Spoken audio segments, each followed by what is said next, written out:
हुआ है, क्योंकि मैं 1978 से बाड़मेर में वकील हूँ। धोरीमना यहाँ से 68 किलोमीटर दूर पड़ता है बाड़मेर से, और धोरीमना पंचायत समिति का लास्ट गांव है कोलियाना, उससे बालोतरा पड़ता है लगभग 165-70 किलोमीटर दूर पड़ता है। तो कहाँ 65 किलोमीटर 68 किलोमीटर, कहाँ 170 से दुगने से भी ज़्यादा दूरी पे जाना पड़ेगा जनता को। ये जनता के साथ में सुविधा के साथ में दुविधा हुई है, और इसमें जनता को कई तकलीफ पड़ेगी। उनके राशन कार्ड में, उनके आधार कार्ड में, उनके जन आधार कार्ड में, उनके हर प्रकार के मूल प्रमाण पत्र में, सब जगह उनको दोबारा कराना पड़ेगा। तो इस प्रकार से जनता के ऊपर भारी आर्थिक बोझ भी पड़ेगा, परेशानी भी होगी और लंबा चक्कर काटना पड़ेगा। एक म्यूटेशन की नकल या सेटलमेंट नकल लेने के लिए बालोतरा जाना पड़ेगा, ये गरीब आदमी के बस की बात नहीं है। यदि किसी वकील को भी भेजेगा तो भी वकील का मेहनताना, गाड़ी का किराया वो गरीब के लिए बहुत सुविधाजनक है। आप बोलो। हाँ, क्या कह रहे थे सर? और मैं ये कह रहा था कि इस प्रकार जो जूना सोमेसरा, जो बालोतरा जसोल के बिल्कुल लगता हुआ गांव है, उसको बाड़मेर में किया है, और एक कोलियाना, धोरीमना इनको किया है, गुड़ा मालनी को किया बालोतरा में। ये बहुत गलत काम हुआ है, इसलिए ये जनता के हित में नहीं है, अहित में। इसे जनता के साथ में खुशी के बदलाव जनता को रोष पैदा होगा और जनता को आंदोलन करना पड़ेगा।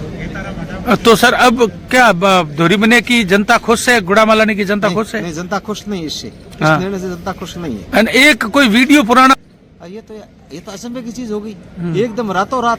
इसके लिए न तो कोई नोटिफिकेशन जारी हुआ, न कोई आपत्ति सुझाव मांगे, न कोई प्रस्ताव मांगे, और बैक डेट में जारी कर दिया कि धोरीमना, गुड़ामाला ने ये बालोतरा जिला के अंदर, और बायतू वापस बाढ़ के अंदर, बाड़मेर जिले के अंदर। ये कौन सा तरीका है? ये संविधान के विपरीत हुआ है।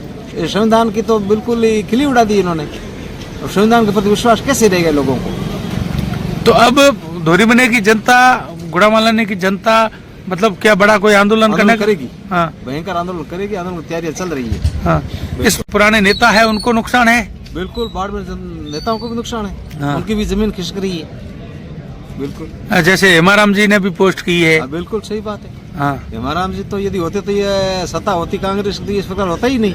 हेमाराम जी ने तो जो नए जिला परिषद हुआ था, और साचोर को एक गुड़ा का गांव को नहीं जाने दिया, और अब तो हमारी पूरी तहसीलें चली गई। ये तो बड़ा अन्याय हुआ है। बालोतरा बायतू बाड़मेर में आया वापस, ये सही किया गलत? ये भी गलत किया है। हाँ, क्योंकि बालोतरा की जनता बेचारी बड़ी मुश्किल से तो वहाँ शिफ्ट हुई, और वापस उनको वापस बुला लिया वापस। ये कौन सा तरीका हुआ?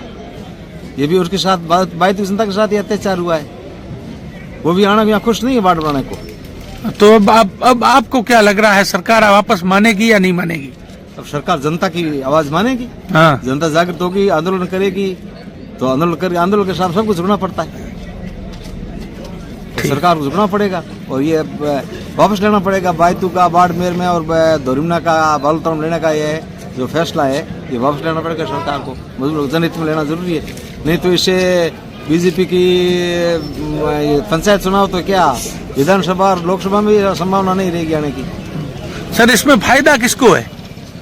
इसमें फायदा तो किसी को नहीं, सभी को नुकसान है। हाँ, किसी को फायदा नहीं। तो ये मंत्री जी ने किया है, मंत्री जी ने कुछ अपना फायदा देख के किया है या क्या? मंत्री जी क्या फायदा है इसको? बालोतरा में ले जाना मंत्री जी क्या फायदा? हाँ। इसे सांचौर ले जाते ना तो कुछ मान लो दूसरा भी बात होती कोई, लेकिन बालोतरा 165 किलोमीटर ले जाने क्या मंत्री जी को फायदा मिलेगा? कोई फायदा नहीं मिलेगा इससे।